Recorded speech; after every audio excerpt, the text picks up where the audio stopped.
Hi everyone, this is Jim. Welcome to this postmortem of my Blitz game number 615. My opponent kicked off with e4 here, and I played e5 looking for a normal opening with moves like knight f3 or, let's show the top moves here. Knight f3, f4, the king's gambit, knight to c3, the Vienna game, bishop to c4, the bishop's opening, d4, the center game. All these moves are quite common. Those are the top five. You see the move he played is way down the list. He played c4. And if we back up, it's so far down the list you can't even see the top moves on this page. Anyway, interesting move here. It's not like it's losing, but it does. It's another one of these moves that gives up the opening advantage. So black is just fine with normal moves here. And so what I played is fine as well. Knight f6. It looks like the most common response here is c6. And then after a few moves, say knight f3, d6, building up a center, we get to a King's Indian-like position. Knight to d7. Or even an old Indian with bishop to e7. So these are ways to play it. I don't think they're as good, actually. I think just knight f6 counterattacking that pawn in the center, especially if he's going to play d3. This should be fine for black. But I make some mistakes soon, so let's move forward. Let's see. He played d3. I continue with knight c6. This is good. He goes knight f3. And I play h6, which by itself is not a bad move, but I need to kind of follow it up correctly. He went bishop e2, and then I went d6. And it's this combination of h6 and d6 that's a bad idea, because I've locked this bishop inside the pawn chain. If I was going to do that, then the bishop has nowhere to go but this square where it breaks and he pins. So that makes this move redundant, the h6 move. So the combination of h6 and d6 doesn't make any sense here. Instead of playing d6 in this position, if I were to have played bishop to c5, this actually keeps the opening advantage to black. So that's why I said this h6 move by itself is a little slow, but not bad necessarily, but have to follow it up logically with bishop to c5, and then I can later play d6, and the bishop can be happy outside the pawn chain. Okay, so I end up with a cramped position, and even though White's play is a little bit slow, he's actually got the better position now. Has the slight opening advantage. Just because the way I've set up here, I'm kind of cramped. I don't have many good squares for this bishop. Okay, he castles. Play bishop e6. I do manage to get all my pieces out, so it's not like a huge deal, but still, I could have done better. Okay, he goes knight c3. I go rook e8. And now he goes knight h2. Knight h2 is a little bit of a mistake. If White wants to keep the opening edge, there's a couple good plans for White here. One is this hopping the knight into the d5 square. It looks like a good move. And the other idea here the chess engine likes is pawn to b4, gaining space on the queen side. So this move he played knight h2. Once again, it's a bit of a slow move. He's doing some maneuvering, and his idea, which I didn't realize, is he wants to trade off my bishop. I thought he was going to be pushing the f-pawn forward, and so I moved my knight back to be prepared to deal with that. But he just played bishop to g4. He wanted to trade off these light-squared bishops and take back with the knight so that he didn't mess up his pawns. So now this position is around even once again. And it stays that way. I mean, it was never very far from even in any case, so we're doing okay here. I dropped my knight into d4. He's created that hole there. I might as well take advantage of it. Plays bishop e3. Move my knight back to f6. The venture with the knight didn't seem to net very much, and I didn't particularly care for the f5 move in that position, so I put the knight back. So he took the knight off. I was a little bit surprised. But I was kind of challenging his knight on g4 there. So he traded it off, and then he opts his knight into d5. So that's a reasonable sequence for White. It's not putting pressure on this bishop, and I need to find a way to resolve it. And I didn't come up with the best plan here. I think I could try something like king to h2 to defend, or h7 to defend the pawn on h6. And then to play g6 and then drop the bishop back. Something like that would make sense. I don't like leaving the bishop there. Not that I'm afraid of the knight taking it, because just having the knight take it is okay for me. This is a good knight, and this is not such a great piece, so I don't mind that trade. But it keeps my queen tied down. That's the biggest problem I see for myself in this position. My queen is tied up defending that bishop, and so I want to move it somewhere so that then my queen will be free to move around, because I don't want him to take the bishop at a point when I have to take back with a pawn and open up my king side. The chess engine points out a good move here is knight e6. Reposition that knight and clamp down on any pawn pushes here. And this prepares to play c3, kicking his knight away or forcing an exchange here, and that would be an okay position for black. Let's see. So I played bishop g5, and now he could take advantage of this move by playing f4 right away, which he didn't do. But f4 is an interesting move. This pawn is overworked, so I can't. It's no longer defending that f4 square, so I can't take, or I will lose the knight. And even if I take with the bishop, he can chop off the bishop using his knight. If I take back, then I lose the knight. So either way, taking that pawn, I lose a piece. And my only, my best move here is to just drop the bishop back to f6 according to the chess engine. And so I've wasted a move. I've given him this move f4 for free. I've wasted two moves because I went there and back. So anyway, so bishop g5 was just badly timed here. But he took off the knight first, and then he played f4, and now this is not so bad. I have another square to move my bishop to. He pushes on with f5, and all this gives me time to kick his knight away with c6. So like I say, we are staying in this range of about even. Brings his knight around here, and I bring my bishop back before I can get chased away. And he plays b4. So my first real mistake, I mean, these are kind of minor inaccuracies up to this point, but my next move where I play d5 here is actually a big mistake. It just loses a pawn, and he does manage to hold on to the pawn in the game, but he could do it in a much more convincing fashion than the way he played.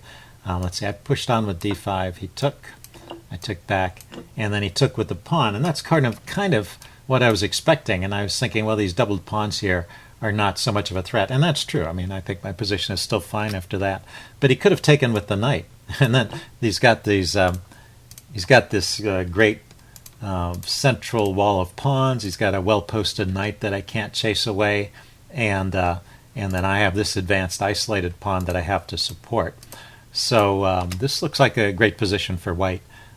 So it's more than just a pawn up. It's a pawn up and a good position. So that would be the best way for white to play, and so that really puts the question mark to my d5 move. Anyway, instead he just continued with this sequence of taking with pawns, and like I said, this is still okay for me. Let's see, I played my bishop up to g5. He played queen g4, defending his knight and bringing the queen over to the king side, and I activate my rook with rook to e3. And there's a threat of taking the knight and grabbing the pawn here, and that would give me a passed pawn. So he pauses to defend that, and then I play queen to d6, putting a little more pressure on his knight once again, and he brings his knight over to h5. So in all of this, white's position is looking a bit ominous here, but I don't have to I don't have to make things worse. He does have this extra pawn in the center, but it is doubled. So I still have quite a playable game. I think this move here, well, it's not quite the losing move because he doesn't find the best continuation, so can't yet call this the losing move. But if he played well, this would just be a loss for me from this point. He starts off on the right foot. Let's see, I can actually explain right here what I missed. When I pushed, I saw that he could take. I saw the knight could come over here with check, and I was thinking I could just take it and trade out, and that would relieve some of the pressure around my king. Bishop takes, rook takes, queen takes is what I was seeing on f6. And but what I missed was that my pawn on g6 is just loose. It's undefended there after bishop takes knight, and his queen can just take it with check. So let's go ahead a few moves and put that position on the board. I played here. He takes, I take, he comes here, check. And now I realized, my intended idea of taking that knight doesn't work because he's got queen takes, g6, check. So that's the kind of thing you really need to look ahead and figure out, especially when you're playing a potentially dangerous move like g6. That's obviously weakening squares around the king. You want to make sure that's going to work out okay for you before committing to a move like that. Anyway, so g6, the potentially losing move, but actually after this move, he just grabs another pawn, which looks really dangerous. But I have a way to defend against that. His winning move here was kind of interesting, and it's not at all obvious. It's knight to e4. When the knight just drops back, he's giving back one of the pawns here. Yeah, well, actually, he only had a one-pawn advantage at this point, so he's giving back his pawn advantage. But his next move, rook c1, puts the question mark to my whole position. His rooks can invade along the c-file. This is a very dangerous-looking check here. And my rook, now that's the other thing this knight e4 move does, is it blocks my rook out of the game. So a very nice play and a nice idea from the chess engine there. Something to look for in your own game. He played this move queen d4, which in a blitz game is something that I would probably play right away too. It not only picks up that extra pawn, but sets up this dangerous discovered check. And the thing is, I really need to find the right defense here. And there is one defensive idea here, which is to play the move queen to e5.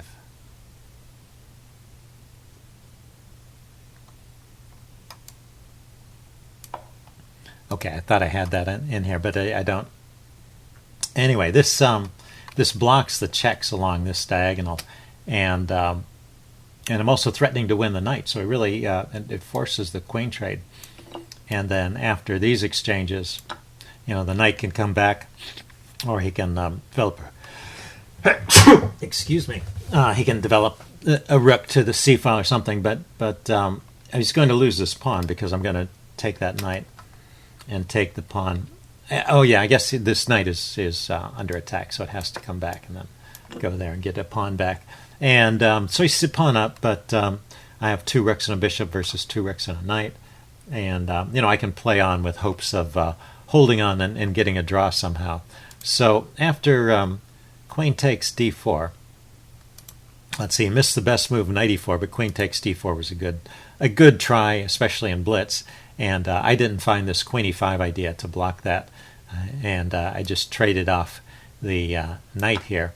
And now in this position, he actually has a choice. He could take the rook here, and that's pretty good too. Takes on e3. I take the pawn, and I can take on f6, and then bring this rook over with check. Another case where white gives back a pawn, but his pieces are just coming in around my king, and this is getting very dangerous. This is actually a winning attack. So bishop takes f6. He went this way, took with the rook. I took back, and then he grabbed my rook. So we keep the same pieces on the board, but he's got these two extra pawns, and I just have no way of preventing this. This is just a win from white. Let's see. Let's go on a few moves. He doesn't always play the most accurate moves here, but all his moves are good enough to keep the winning advantage. And I was trying to find ways to to round up this pawn, and there was one point. Here, we'll get to there. Let's see. He goes queen g4. It's just that he keeps making these threats. I always felt it was a little too dangerous to. Well, I can't take the pawn now, for example, because he'll take on g6. So king g7, rook e1 he played. Yeah, rook e1. I went rook f8 here to bring this rook over so I can block checks from his rook coming down and once again threaten to take the pawn. The engine says this is my best chance to grab the pawn and allow that check. Queen takes d5 and allow this rook e7 check. But this is pretty scary. Hard to believe I could get away with playing like this. Anyway, that was the chess engine's opinion. He played queen to e4 here again. I went rook to f7. And, I've got the 7th rank guarded, but he went and protected the pawn. So once again, I didn't have time to to to grab the pawn. He offers a trade of queens. I try to keep the queens on for a little bit. Pushes on with d6. Yeah, the chess engine questions this move a little bit. This gives me a little more hope than maybe what I should have. The chess engine wanted to play the move rook to e4 here. Chase my queen around, allow a check, but activate his rook, and the check doesn't lead anywhere. So this move, a small mistake, but still he's probably got a winning advantage here. Aha, what I missed, my best chance here would be to play queen to d4 check, and check the king and pick up this pawn. And still, you know, white is still winning with this advanced pawn, but that would have been my best chance here. Anyway, I went for the queen f2 check. He ran to the corner, and let's just go on several moves. I think this kind of continues pretty logically. Let's see. I went with queen back to d4, hitting the pawns. He went with queen e5 check. Yeah, forcing this trade. Rook takes. I went rook d7, getting in front of the pawn. Yeah, he forces another trade. And I thought this was potentially a dangerous way to go, but it turns out, having looked at it, this really is a winning king and pawn endgame. There was no drawing chances here. And we'll get to a critical moment later. King f2. You know, I activate my king.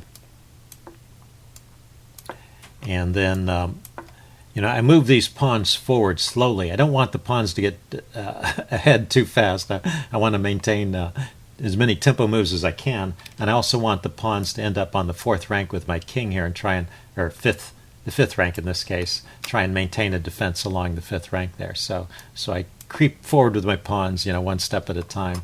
I went g3, I went b5, did one exchange here. And then he went g4 and I went g5. So we're out of pawn moves here, and I did get my tempo.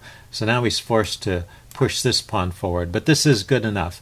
I come over here trying to get some counterplay with my pawn, but it is a little too slow, just by a move or two. So it's close, but it's not working here. He goes d5, and Dargon 007 had an interesting suggestion, which is to play king to c5. So I was sure to check this out. This gains a tempo because he can't push that pawn immediately. He has to bring his king forward, and then I get to queen in this line. But you have to look one step further ahead when you're calculating a sequence like this and say, does white have any great moves in this position? And he does. It's unfortunate, but it happens quite often.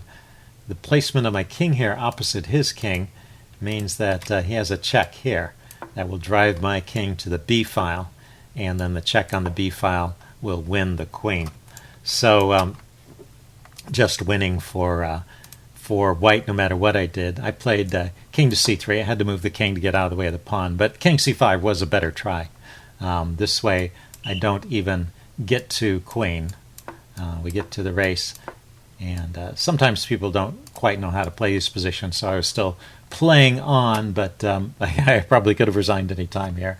And he does this part fine. Queen c8 check, king d2, queen d7 check. He creeps closer with the queen, which is the right way to handle this. Queen d5 check. You can also play moves like queen to b5, hitting the pawn and dragging my king back that way. Doesn't really matter. This works too. And then finally queen b3 check. I have to come over, and then the way to finish this sequence, if you don't have these pawns over here, that is to give the check for the queen on c3, drive my king in front of the pawn, and then white's king can get one step closer. And when it gets close enough, you can win that pawn and checkmate. So that is how you can win even without these extra pawns. But it does, if you're pressed for time, you do need to calculate each time that you're not allowing some stalemate possibility. So you have to be careful. And if you're pressed for time, a simpler way of winning is what he did. He played king to f5 here, allowed me to queen, and then just traded it off, and won with the extra pawns over here on the queen side. So I resigned at this point. He's got 2 pawns, and I'm behind them anyway. So pretty easy win for white from that point of view. And I think, like I said, in a blitz game, that's a perfectly reasonable way to play. Much simpler than trying to calculate all the stalemating possibilities with the king and queen in the corner. Okay, hope you guys enjoyed this video. Leave any comments you have in the section below, and I will see you again soon. Bye.